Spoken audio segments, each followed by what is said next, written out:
Welcome to Politics News Wolf US channel. Each unit of the Ukrainian army continues to mark the war with Russia.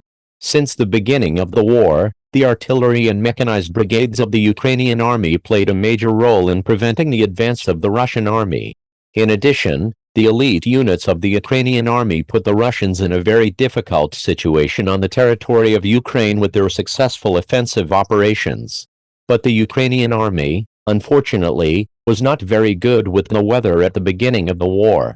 Although it carried out successful air operations thanks to TB-2 UAVs, and thousands of other assaults and kamikaze and bomb-laden UAVs, it could not get air superiority from the Russian Air Force a few months.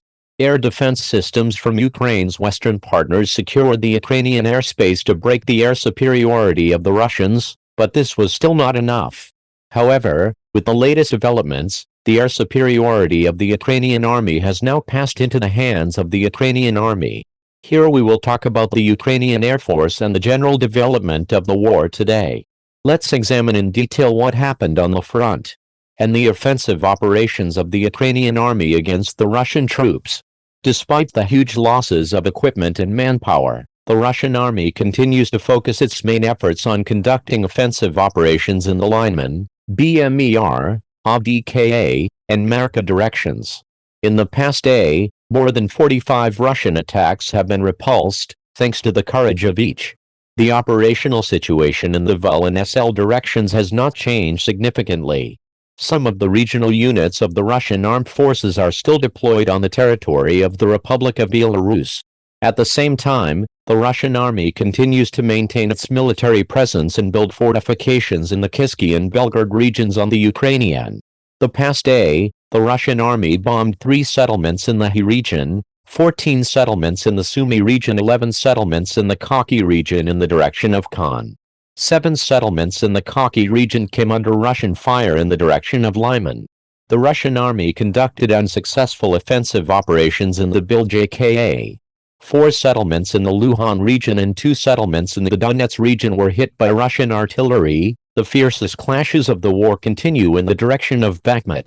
The Russian army continues to conduct offensive operations, tries to seize full control of the city of Bakhmut, and the fighting continues.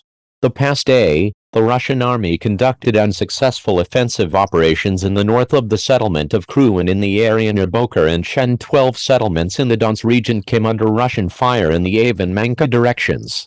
The Russian army carried out unsuccessful offensive actions in 4 settlements in the Donetsk region. The most difficult battles continue for Marine. At the same time, 15 settlements in the Donetsk region came under Russian fire. During the past day, the Russian army did not conduct offensive operations in the Shakhtarsk direction. 6 settlements in the Donetsk region, including Vlada, were hit by Russian artillery. The Russian army continues to hold its defense in the Zyria and Kherson directions. In the last 24 hours, Russian bombardment continued in 8 settlements in the Zyria region, and 7 settlements in the Khan. The Russian army continues to strengthen the counterintelligence regime in the areas they temporarily control. The number of Russian checkpoints and patrols has increased in and around the village of Haki in the Vka district of the Donetsk region. At the checkpoints, the Russian military is actively subjecting the local population to filtering measures. The situation in Blow-named Donetsk region is somewhat fearing leaking information on the location of combat units. The Russian military began to restrict certain traffic routes to taxi drivers. Only local residents with registered residences were allowed to enter Ukrainian air. Defense units shot down 2 Russian All-in-10 UAVs. Missile and artillery units struck 4 areas, 2 ammunition depots, and a radar station where Russian manpower, weapons, and military equipment were consent. In general, over the past day, the Russian army launched its 2 missile attacks, 32 airstrikes and more than 40 MLRS attacks on the positions of the Ukrainian troops and the civil infrastructure of settlements. Although Ukrainian defense units repelled most of these attacks, 2 Russian S-300 missiles struck civilian infrastructure objects and slants in the Donetsk region.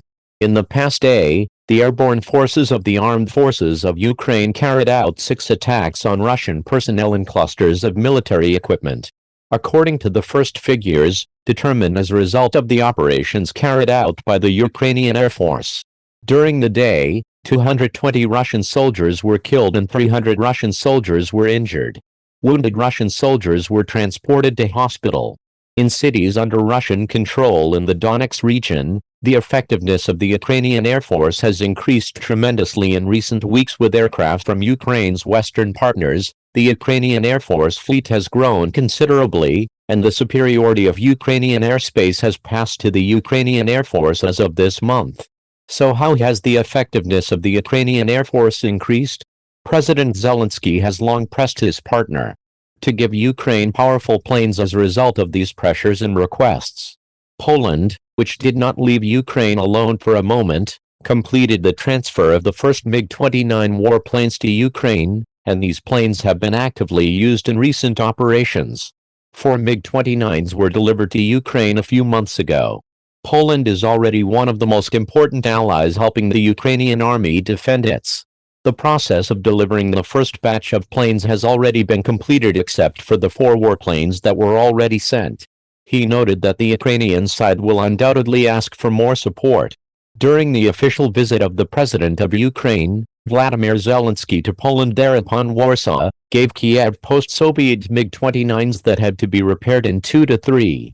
And instead of these planes, Poland bought modern U.S. F-35s and other modern equipment and weapons as reported. Poland and Slovakia delivered a total of 33 MiG-29 aircraft to Ukraine. Ukraine received 20 MiG-29s from Warsaw and 13 from Bratislava. According to preliminary information, these countries transferred 4 MiG-29 aircraft to Ukraine a few months ago. At the same time, Poland bought 48 South Korean Fa-50 aircraft. By the end of the year, 12 aircraft in the configuration used by the South Korean Air Force should be delivered to the country. The next 36 aircraft will be equipped according to the additional needs of PO. In the early part of the war, the Ukrainian Air Force was rather incompetent compared to the Russian Air Force. President Zelensky has repeatedly stated that the Ukrainian army needs a solid air fleet, especially in air-to-ground attacks. Poland and Slovakia's sending of MiG-29s has provided Ukraine with considerable air power in the short term. The Ukraine needs to add more advanced aircraft to its fleet if it wants to outmaneuver Russian air power. For this, the United States must fulfill Zelensky's wishes and send F-16s to the Ukrainian Air Force. The U.S. Air Force has already started replacing its F-16s with F-35s, although 20 F-16s to be towed to the hangar are sent to the Ukrainian army. Ukraine's air efficiency will be even greater than it is. For now, MiG-29, sent by Poland and Slovakia, have greatly relieved the Ukrainian air forces, but it is difficult to predict how long the effectiveness of these aircraft will continue in the coming days. Nevertheless, the Ukraine's Air Force acquisition of air superiority is a very important development for Ukraine to win the war. So what do you think about this subject? Please express your thoughts in the comments. Thank you for watching the video. If you find it useful, please comment and share the video for us. It will make our channel more known. See you in the following videos. Thank you very much.